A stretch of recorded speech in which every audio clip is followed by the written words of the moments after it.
Wherever you go, whatever you do, throw a little at it. Omax, Vest and Brief. 1947 July 15 அன்றைய தினம் இந்தியாவுக்கு சுதந்திரம் வழங்கப் போவதாக பிரிட்டிஷ் அரசு அதிகாரப்பூர்வமாக அறிவித்தது. அதற்கான மசோதாவிற்கு இங்கிலாந்து நாடாளுமன்றமும் ஒப்புதல் வழங்கியது. இதனை அடுத்த ஒரு மாதத்தில் உலகின் மிகப்பெரிய ஜனநாயக சுதந்திர நாடாக உருவெடுக்க காத்திருந்தது இந்தியா. இந்த இடத்தில் இந்தியா என்பது இன்று நாம் வரைபடத்தில் பார்க்கும் ஒன்றிணைந்த இந்தியா அல்ல. ஹைதராபாத், மைசூர், ராஜஸ்தான், ஒடிசா, திருவிதாங்கூர் உள்ளிட்ட 522 சமஸ்தானங்கள் இடம் பெறாத இந்தியா. இந்த 522 சமஸ்தானங்களையும் கழித்துவிட்டால் இந்தியாவில் என்ன மிஞ்சும்? இந்தியாவின் பரப்பளவே பாதியாக குறைந்து விடாதா? ஆனால் 1947 ஆகஸ்ட் 15 சுதந்திரம் வழங்கப்படவிருந்தது அத்தகையதொரு இந்தியாவுக்குத்தான். இந்தியா சுதந்திரம் பெற்றவுடன் அதன் நிலப்பரப்பிற்குள் ஹைதராபாத், கேரளா, ராஜஸ்தான் போன்ற பல சமஸ்தானங்கள் தனித்தனி நாடுகளாக உருவெடுக்கும் சூழல் நிலவியது. எனவே இந்த பிரச்சனைக்கு உடனடியாக தீர்வு காண வேண்டிய கட்டாயம் இந்திய தலைவர்களுக்கு ஏற்பட்டது. எப்படியாவது 1947 ஆகஸ்ட் 15 அதாவது இன்னும் ஒரு மாதத்திற்குள் அனைத்து சமஸ்தானங்களையும் இணைத்து ஒன்றிணைந்த இந்தியாவை உருவாக்கும் பணியில் அவர்கள் இறங்கினர். ஒரு சமஸ்தானத்தை பேசி சம்மதிக்க வைப்பதே குதிரை கொம்பான காரியம். இதில் 522 சமஸ்தானங்களுடன் பேச வேண்டும். கால அவகாசம் வேறு மிகவும் குறைவாக இருந்தது. இத்தனை பெரிய காரியத்தை யாரிடம் கொடுத்தால் கச்சிதமாக செய்து முடிப்பார் என்பது குறித்து காங்கிரஸ் கட்சிக்கும் அதனை வழிநடத்திய மகாத்மா காந்திக்கும் துளியும் சந்தேகம் இருக்கவில்லை. ஏக மனதாக ஒருவர் முன்மொழியப்பட்டார். அவர் பெயர் சர்தார் வல்லபாய் படேல். இந்த இடத்தில் அன்றைய சமஸ்தானங்களின் பின்னணி குறித்து பார்க்க வேண்டியது அவசியமாகிறது. இந்தியாவை பிரிட்டிஷ் அரசு ஆட்சி செய்து வந்தாலும் இந்தியாவிற்குள் இருந்த 500க்கும் மேற்பட்ட சமஸ்தானங்களை பிரிட்டிஷ் அரசு தொல்லை செய்யவில்லை. அனைத்து சமஸ்தானங்களும் விருப்பம் போல் ஆட்சி நடத்த அனுமதி வழங்கப்பட்டது. பிரிட்டிஷ் அரசுடன் ஒரு சில முக்கிய ஒப்பந்தங்கள் மட்டும் செய்யப்பட்டிருந்தன. அதன்படி பாதுகாப்பு, தொலைத்தொடர்பு, வெளியுறவு கொள்கை இந்த மூன்றும் எப்போதும் பிரிட்டிஷ் அரசின் வசம் இருக்கும். சமஸ்தானங்களுக்கு பாதுகாப்பு வழங்க பிரிட்டிஷ் படை அனைத்து சமஸ்தானங்களிலும் நிறுத்தி வைக்கப்படும். சமஸ்தானங்களின் செயல்பாடுகளை கண்காணிக்க ரெசிடென்ட் என்ற பெயரில் அதிகாரி ஒருவரும் நியமிக்கப்படுவார். நிர்வாகம் மற்றும் ராணுவ பாதுகாப்பிற்காக பிரிட்டிஷ் அரசுக்கு அனைத்து சமஸ்தானங்களும் குறிப்பிட்ட தொகையை செலுத்த வேண்டும். அத்துடன் பிரிட்டிஷ் அரசு வேறு நாடுகளுடன் போரிட்டால் சமஸ்தானங்கள் படையுதவி செய்ய வேண்டும். இவ்வளவுதான் ஒப்பந்தங்கள். மற்றபடி அனைத்து சமஸ்தானங்களும் ராஜபோக வாழ்க்கை நடத்தலாம். பிரிட்டிஷ் அரசு அவர்களின் வழியில் ஒருபோதும் குறுக்கிடாது. அவர்களும் பிரிட்டிஷ் அரசின் வழியில் குறுக்கிடக்கூடாது, குறுக்கிடவும் முடியாது. இந்த நிலையில் இந்தியாவிலிருந்து பிரிட்டிஷ் அரசு வெளியேறுவதாக அறிவித்தவுடன் 522 சமஸ்தானங்களின் நிலை என்ன என்ற கேள்வி எழுந்தது. அதற்கு பதிலளித்த பிரிட்டிஷ் அரசு தங்களது எதிர்காலத்தை சம்பந்தப்பட்ட சமஸ்தானங்களே முடிவு செய்து கொள்ளலாம் என்று அறிவித்தது. இதன் மூலம் அனைத்து சமஸ்தானங்களுக்கும் 3 வாய்ப்புகள் கிடைத்தன. 1, அவை தனி நாடுகளாக நீடிக்கலாம். 2, இந்தியாவுடன் இணையலாம். 3, பாகிஸ்தானுடன் ஐக்கியமாகலாம். உடனடியாக பெரும்பாலான சமஸ்தானங்கள் இந்தியாவுடனும் சேராமல் பாகிஸ்தானுடனும் இணையாமல் தனியாக ராஜ்யம் நடத்த விரும்பின. சரி, அது அவர்கள் விருப்பம். அவர்கள் எதை விரும்புகிறார்களோ அதை செய்யட்டும் என பரந்த மனப்பான்மையுடன் கூறிவிட்டு இந்தியாவால் அடுத்த வேலையை பார்க்க சென்றுவிட முடியாது. காரணம், இன்றைய தேதிக்கு இந்தியாவை சுற்றியுள்ள பாகிஸ்தான், சீனா போன்ற நாடுகள் கால அட்டவணை போட்டுக்கொண்டு நம்மை தொடர்ந்து சீண்டி வருகின்றன. வங்கதேசம் போன்ற கத்துக்குட்டி நாடுகள் கூட தற்போது இந்தியாவுடன் முறைத்துக் கொண்டு நிற்கின்றன. அண்டை நாடுகளாலேயே இத்தனை தலைவலி என்றால் இந்தியாவிற்குள்ளேயே தனித்தனி நாடுகள் இருந்தால் நிலைமை என்ன ஆகும் என்பதை விளக்க தேவையில்லை.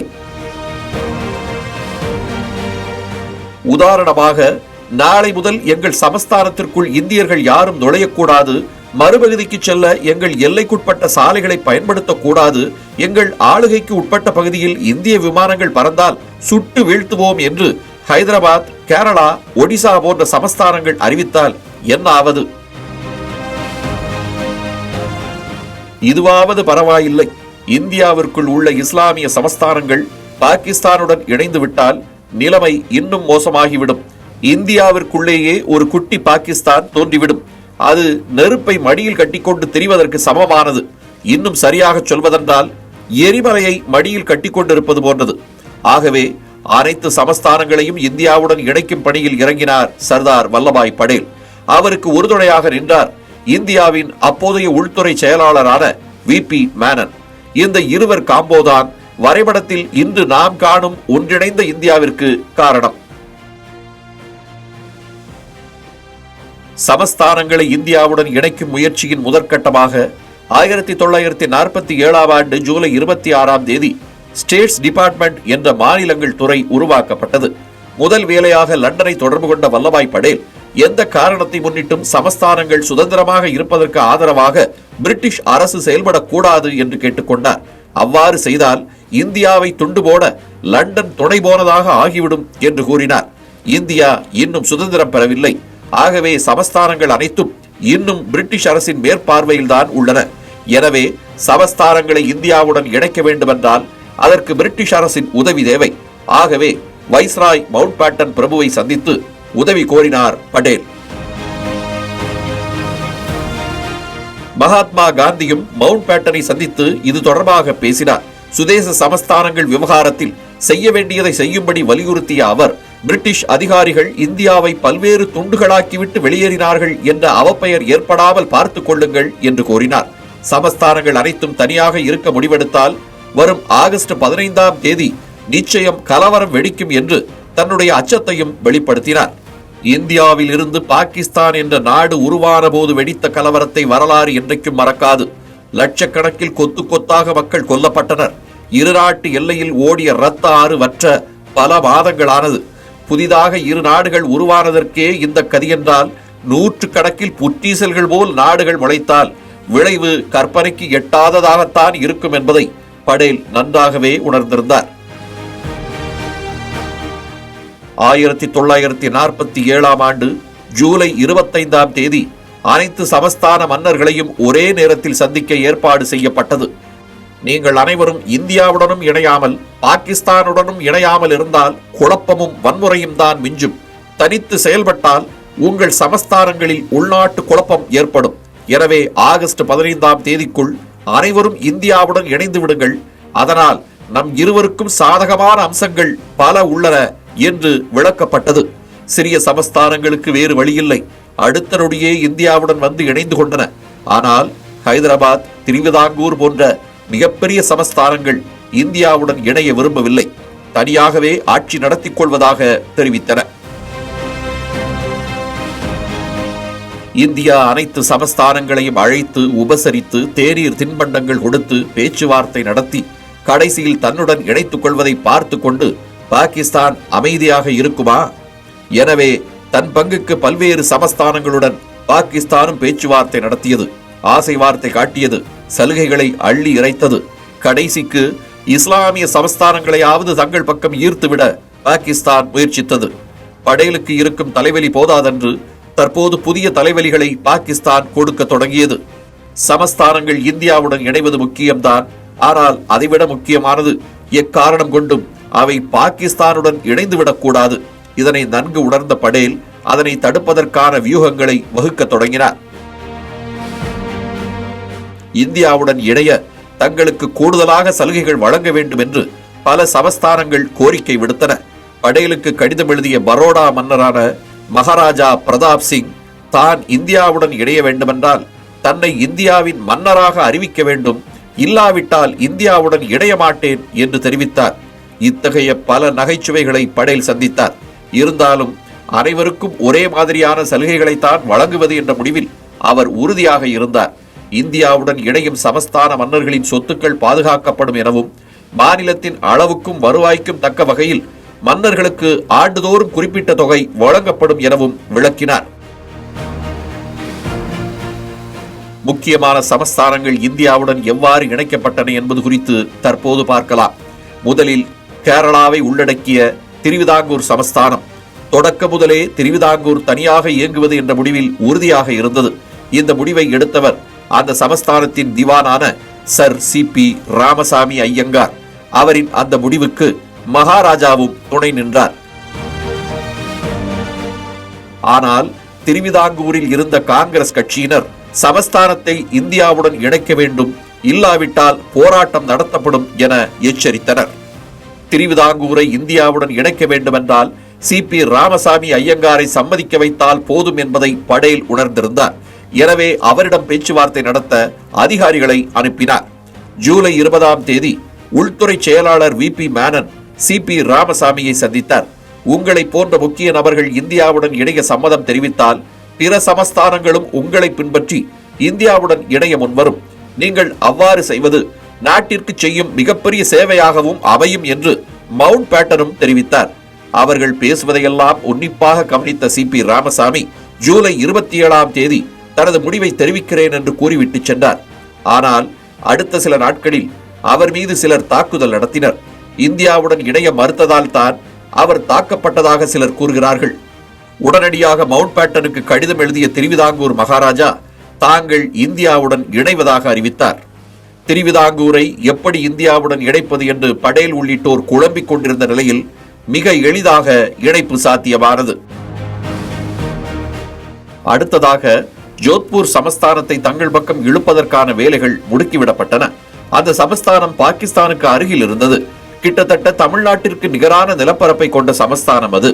எனவே அதனை தங்கள் வசமாக்க படேலும் ஜின்னாவும் போட்டி போட்டனர். அந்த சமயத்தில் ஜின்னாவிடமிருந்து ஜோத்பூர் சமஸ்தான மன்னருக்கு அழைப்பு வந்தது. ஜெய்சால்மர் சமஸ்தான மன்னரை அழைத்து கொண்டு அவர் ஜின்னாவை சந்திக்க சென்றார். அப்போது ஒரு வெள்ளை காகிதத்தை மேஜை மீது எடுத்து வைத்த முகமது அலி ஜின்னா, இந்த காகிதத்தில் என்ன நிபந்தனைகளை வேண்டுமானாலும் எழுதுங்கள், அதனை கட்டாயம் நிறைவேற்றுவேன். காகிதத்தின் கீழே நான் கையெழுத்து வேண்டுமானாலும் போட்டுக் கொடுக்கிறேன் என்று தெரிவித்தார். ஆனால் இது குறித்து நாங்கள் நிறைய சிந்திக்க வேண்டியது இருக்கிறது. ஆகவே கொஞ்சம் கால அவகாசம் வேண்டும். நாளை வந்து எங்கள் முடிவை கூறுகிறோம் என்று ஜோத்பூர் மற்றும் ஜெய்சால்மர் சமஸ்தானங்களின் மன்னர்கள் தெரிவித்துவிட்டு ஜின்னாவிடமிருந்து விடைபெற்றனர். இந்த செய்தி படேலின் காதை சென்றடைந்தது. உடனே மவுண்ட் பேட்டனை ஜோத்பூர் மன்னரிடம் பேச வைத்தார். அப்போது, இந்துக்கள் பெரும்பான்மையாக உள்ள உங்கள் சமஸ்தானம் பாகிஸ்தானுடன் இணைவது சரிப்பட்டு வராதென்பது உங்களுக்கு தெரியும். உங்களது அனைத்து கோரிக்கைகளையும் நிறைவேற்றுவதாக ஜின்னா கூறுவதை நம்புவதும் தவறான முடிவாகவே அமையும் என மவுண்ட் பேட்டன் தெரிவித்தார். பல மணி நேரம் இருதரப்பு பேச்சுவார்த்தை நடைபெற்றது. இறுதியில் இந்தியாவுடன் இணைய ஜோத்பூர் மகாராஜா முன் வந்தார். சமஸ்தானங்களை இந்தியாவுடன் இணைப்பதற்காக சாம, தான, பேத, தண்டம் என்ற 4 வழிமுறைகளையும் படேல் கையாண்டார். பெரும்பாலும் சாதாரண பேச்சுவார்த்தைகள் மூலமாகவே அனைத்து சமஸ்தானங்களையும் அவரால் சம்மதிக்க வைக்க முடிந்தது. ஓரிரு சமஸ்தானங்களை இணைப்பதற்கு மட்டும்தான் ராணுவத்தை அனுப்ப வேண்டிய நிலை ஏற்பட்டது. அத்தகைய சமஸ்தானங்களில் ஒன்றுதான் ஜூனாகாத். குஜராத்தின் கீழ்ப்பகுதியில் இருந்த சமஸ்தானம் அது. புகழ்பெற்ற சோமநாதர் ஆலயம் போன்ற முக்கிய இடங்கள் அங்குதான் இருந்தன. அந்த சமஸ்தானத்திற்கும் பாகிஸ்தானுக்கும் எந்தவித நில தொடர்பும் இல்லை. இருந்தபோதும் இணைந்தால் பாகிஸ்தானோடுதான் இணைவேன் என அதன் நவாப் ஒற்றை காலில் நின்றார். சரி, தனது முடிவையாவது முன்னதாகவே அவர் வெளிப்படையாக அறிவித்தாரா என்றார். அதுவும் கிடையாது. ஒருபுறம் இந்தியாவுடன் பேச்சுவார்த்தை நடத்தி கொண்டே மறுபுறம் பாகிஸ்தானுடன் இணைவதற்கான காய்களை நகர்த்தி கொண்டிருந்தார். சுதந்திரம் பெறுவதற்கு இன்னும் 3 நாட்கள் மட்டுமே இருந்தன. எனவே இந்தியாவுடன் இணைவதற்கான ஒப்பந்தத்தில் சீக்கிரமாக கையெழுத்திட்டு அதனை ஆகஸ்ட் 14ஆம் தேதிக்குள் அனுப்பி வைக்கும்படி ஜூனாகாத் மன்னரை படேல் கேட்டுக்கொண்டார். அது குறித்து பரிசீலிப்பதாக ஜூனாகாத் மன்னர் தெரிவித்தார். ஆனால் முன்னரே பாகிஸ்தானுடன் இணைவதற்கான ஒப்பந்தத்தில் அவர் கையெழுத்திட்டிருந்தார். அதனை ஜின்னாவுக்கும் அனுப்பி வைத்திருந்தார். ஆனால் இந்த உண்மையை மறைத்துவிட்டு இந்தியாவுடன் இன்று இணைகிறேன், நாளை இணைகிறேன் என போக்கு காட்டிக் கொண்டிருந்தார். இதனிடையே ஒட்டுமொத்த இந்திய மக்களும் எதிர்பார்த்து காத்திருந்த அந்த நாளும் வந்தது. ஆகஸ்ட் 15. அன்றைய தினம் நாடு முழுவதும் கொண்டாட்டம் களை கட்டியது. மக்கள் மகிழ்ச்சியில் திளைத்தனர். எத்தனை ஆண்டு ஏக்கம், எத்தனை ஆண்டு கனவு, எத்தனை ஆண்டு வலி. தங்கள் கவலைகளை எல்லாம் மறந்து மக்கள் ஆடி பாடி மகிழ்ந்தனர். ஆனால் உள்துறை அமைச்சர் வல்லபாய் படேலாலும் உள்துறை செயலாளர் VP மேனனாலும் முழுமையாக மகிழ்ச்சி அடைய முடியவில்லை. காரணம், பல சமஸ்தானங்களை இணைக்க வேண்டிய பொறுப்பு இன்னும் பாக்கியிருந்தது. நாடு சுதந்திரம் பெற்ற அன்று அரசியல் நிர்ணய சபை கூட்டம் நடைபெற்றது. அதில் பங்கேற்று பேசிய மவுண்ட் பேட்டன் பிரபு இவ்வாறு கூறினார். இது சாத்தியமா என பலரும் சந்தேகித்த விஷயம் ஒரு 3 மாத காலத்தில் சாத்தியப்படுத்தப்பட்டுள்ளது. ஒரே கொடையின் கீழே கிட்டத்தட்ட ஒட்டுமொத்த நாடும் வந்திருக்கிறது. இது நிச்சயமாக ஒரு இமாலய சாதனை. 500க்கும் மேற்பட்ட சமஸ்தானங்களை இணைப்பதென்றால் லேசுப்பட்ட காரியமா? இந்த வெற்றிக்கு முதன்மையான காரணம் சர்தார் வல்லபாய் படேல். அவர் அனைத்து மன்னர்களுடனும் இனிமையாக பழகினார். இவர் நம்மவர்தான் என்று அவர்களை உணரச் செய்தார். இறுதியாக இந்தியாவுடன் அவர்களை இணையச் செய்தார் என்று படேலை புகழ்ந்தார் மவுண்ட் பேட்டன். இந்த சமயத்தில்தான் அந்த அறிக்கை வெளியானது. வெளியிட்டவர் ஜூனாகாத் நவாப். நாங்கள் பாகிஸ்தானுடன் இணைந்து விட்டோம் என்பது அவரது அறிக்கையின் சாரம்சம். படேலும் விபி மேனனும் ஜூனாகாத் நவாப்பிடம் இது குறித்து விசாரித்தார்கள். ஆம், உண்மைதான், நான் பாகிஸ்தானுடன் இணைந்து விட்டேன் என அவர் கூலாக பதிலளித்தார். இந்தியாவிற்குள் பாகிஸ்தானுக்கு சொந்தமான ஒரு நிலப்பரப்பு இருப்பதை இந்தியர்கள் யாராலும் கற்பனை கூட செய்து பார்க்க முடியாது. எனவே எப்படியாவது ஜூனாகாத்தை மீட்டாக வேண்டிய கட்டாயம் ஏற்பட்டது. இதனிடையே இந்தியாவில் உள்ள ஒரு பகுதி பாகிஸ்தான் வசம் சென்றுவிட்டது என்ற தகவல் நாடு முழுவதும் பரவியது. இதுகுறித்து பேசிய ஹைதராபாத் அரசியல் தலைவர்கள், சிறிய நிலப்பகுதியான ஜூனாகாத்தையே பட்டேலால் தனது கட்டுப்பாட்டுக்குள் கொண்டு வர முடியவில்லை. இந்த நிலையில் மிகப்பெரிய சமஸ்தானமான ஹைதராபாத்தை எங்கே அவர் தன்வசம் இழுக்கப் போகிறார் என்று கிண்டல் செய்தனர். விசாரித்து பார்த்தபோது இணைப்பு ஒப்பந்தத்தில் ஜூனாகாத் மட்டும்தான் கையெழுத்திட்டுள்ளது. பாகிஸ்தான் இன்னும் கையெழுத்து போடவில்லை என்பது தெரிய வந்தது. ஆனால் இந்தியா உரிய நடவடிக்கை எடுப்பதற்குள் பாகிஸ்தானும் இணைப்பு ஒப்பந்தத்தில் கையெழுத்திட்டு விட்டது. இது நடந்தது 1947 ஆண்டு செப்டம்பர் 15ஆம் தேதி. வேறு வழியில்லை. ஜூனாகாத்தின் எல்லையில் இந்திய ராணுவத்தை நிறுத்தி வைக்க முடிவு செய்யப்பட்டது. தற்போது ஜூனாகாத் பாகிஸ்தானின் பகுதியாதலால் உள்ளே இந்திய ராணுவம் நுழைய முடியாது. இருந்தாலும் முன்னெச்சரிக்கை நடவடிக்கையாக அந்த முடிவு எடுக்கப்பட்டது. ஜூனாகாத் பாகிஸ்தானுடன் இணைந்ததை அப்பகுதியின் மக்களும் விரும்பவில்லை. போராட்டங்கள் வெடித்தன. நாளுக்கு நாள் நிலைமை மோசமானது. இனியும் இங்கே இருப்பது நல்லதல்ல என உணர்ந்த ஜூனாகாத் நவாப் அடுத்த விமானத்தை பிடித்து பாகிஸ்தானுக்கு பறந்துவிட்டார். நவம்பர் 13ஆம் தேதி சர்தார் படேல் ஜூனாகாத் சென்றார். வழியெங்கும் அவருக்கு உற்சாக வரவேற்பு அளிக்கப்பட்டது. பின்னர் இந்தியாவுடன் இணைய விருப்பமா, பாகிஸ்தானுடன் இணைய விருப்பமா என ஜூனாகாத் மக்களிடம் பொது வாக்கெடுப்பு நடத்தப்பட்டது. பின்னர் முடிவும் வெளியானது. சுமார் 1,90,000 பேர் வாக்களித்த அந்த தேர்தலில் வெறும் 91 பேர் மட்டும்தான் ஜூனாகாத் பாகிஸ்தானுடன் இணைய வேண்டும் என விருப்பம் தெரிவித்திருந்தனர். எனவே ஜூனாகாத் இந்தியாவுடன் இணைந்தது. ஆனால் இதனை ஏற்க மறுத்த பாகிஸ்தான் இந்த விவகாரத்தை ஐநா சபைக்கு கொண்டு சென்றது. அந்த வழக்கு இன்று வரை கிடப்பிலேயே உள்ளதாக தெரிகிறது.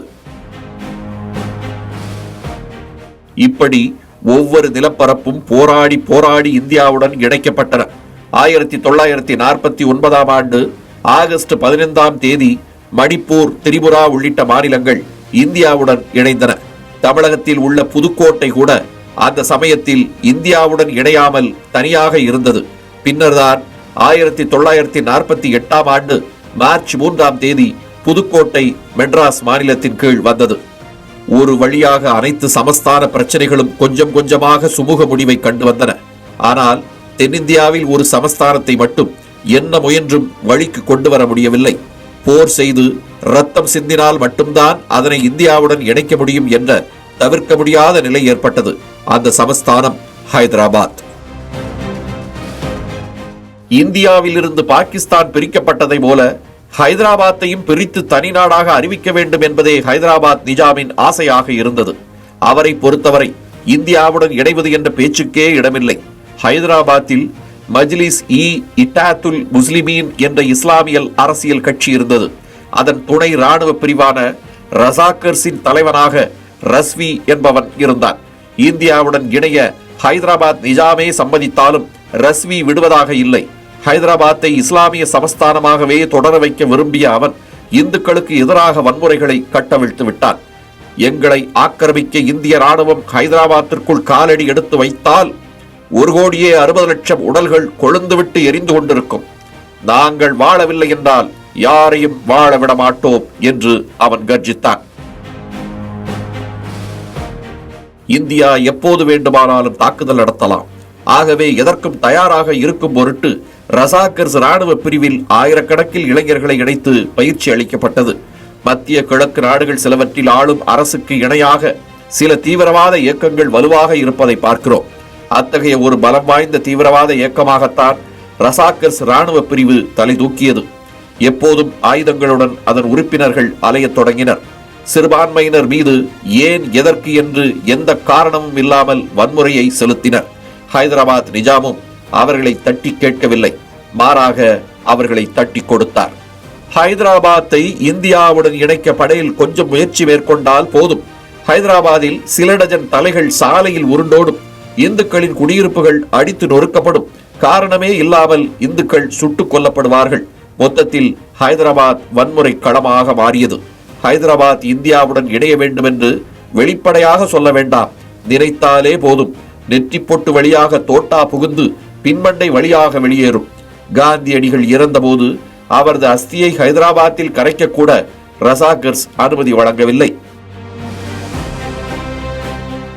இனியும் புத்தம் சரணம் கச்சாமி என கூறிக்கொண்டு மயிலரகால் சாலையை பெருக்கிக் கொண்டு அமைதியான முறையில் தீர்வு காணப் போகிறேன் என பேசித்திருந்தால் வேலைக்கு ஆகாது என்பதை சர்தார் வல்லபாய் படேல் உணர்ந்தார்.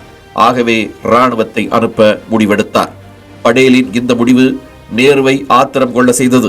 ஹைதராபாத் விவகாரத்தை எப்படி முடிவுக்கு கொண்டு வருவது என்பதை நானே பார்த்துக் கொள்கிறேன் என தெரிவித்து விட்டார். ஆனால் படேல் அதனை எல்லாம் சட்டை செய்யவில்லை. ஹைதராபாத்திற்கு எதிராக சண்டை செய்வது என்ற முடிவில் அவர் உறுதியாக இருந்தார். அந்த புள்ளியில் தொடங்கியது ஆபரேஷன் போலோ. ஹைதராபாத்திற்குள் இந்திய ராணுவம் இறங்கியது. அனைத்து முறைகளிலும் ஹைதராபாத் படையினரையும் ரசாக்கர்ஸ் ராணுவ பிரிவினரையும் சுட்டு வீழ்த்தியது. இந்திய ராணுவம் செல்லுமிடமெல்லாம் வெற்றி. இந்திய ராணுவத்தை எதிர்கொள்ளும் அளவுக்கு ஆயுத பலமோ படைபலமோ ஹைதராபாத்திடம் இல்லை. ஆனால் கைவசம் வெள்ளை கொடி இருந்தது. சற்றும் தாமதிக்காமல் அதனை தூக்கிவிட்டார் ஹைதராபாத் நிஜாம். உடனடியாக போர் நிறுத்தம் கோரி கவர்னர் ஜெனரல் ராஜாஜிக்கு கடிதம் எழுதினார். ரசாக்கர் படையை கலைத்து விடுவதாகவும் உறுதியளித்தார். எனவே போர் முடிவுக்கு வந்தது. ஹைதராபாத்தை இத்தனை மோசமான நிலைக்கு கொண்டு வந்து சேர்த்த ரசாக்கர்ஸ் ராணுவ பிரிவின் தலைவன் ரஸ்வி கைது செய்யப்பட்டார்.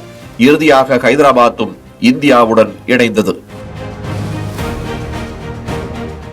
இப்படி பல பேச்சுவார்த்தைகள், பல போர்கள், பல வியூகங்கள் மூலம்தான் இந்தியா ஒன்றிணைக்கப்பட்டது. இந்தியா பிரிக்கப்பட்ட வரலாறு மட்டுமல்ல, ஒன்றிணைக்கப்பட்ட வரலாறும் இரத்த சரித்திரம் கொண்டதுதான். போரும் முடிவுக்கு வந்துவிட்டது. கிட்டத்தட்ட அனைத்து சமஸ்தானங்களும் இணைந்து விட்டன. எனவே இந்தியா ஒன்றிணைந்த கதை இத்தோடு முடிந்துவிட்டது என நினைக்க வேண்டாம். இந்த கதையில், இந்த வரலாற்றில் தவிர்க்கவே இயலாத ஒரு பெயர் மிகுந்த கவனத்துடன் தவிர்க்கப்பட்டுள்ளது. அந்த பெயர் காஷ்மீர். கடுங்குளிரால் மட்டுமல்ல, கதிகலங்க வைக்கும் வன்முறைகளாலும் பின்முதுகை ஜில்லிட வைக்கும் கதை கொண்டது அந்த பிரதேசம். எனவே இந்தியாவுடன் இணைந்த 522 சமஸ்தானங்களின் வரலாற்றோடு 10ஓடு ஒன்றாக காஷ்மீரின் வரலாற்றையும் கூறுவது இயலாத காரியம். எனவே காஷ்மீர் வரலாறு எங்கிருந்து தொடங்குகிறது? பாகிஸ்தான் தொடர்ந்து காஷ்மீரை சொந்தம் கொண்டாடுவது ஏன்? காஷ்மீர் இந்தியாவுடன் இணைந்தது எப்படி?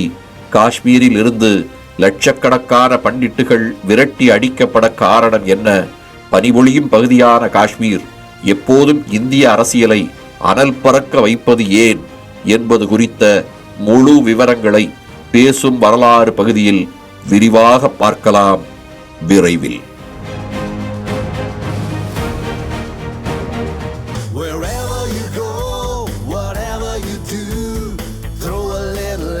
Omax Vest and Briefs.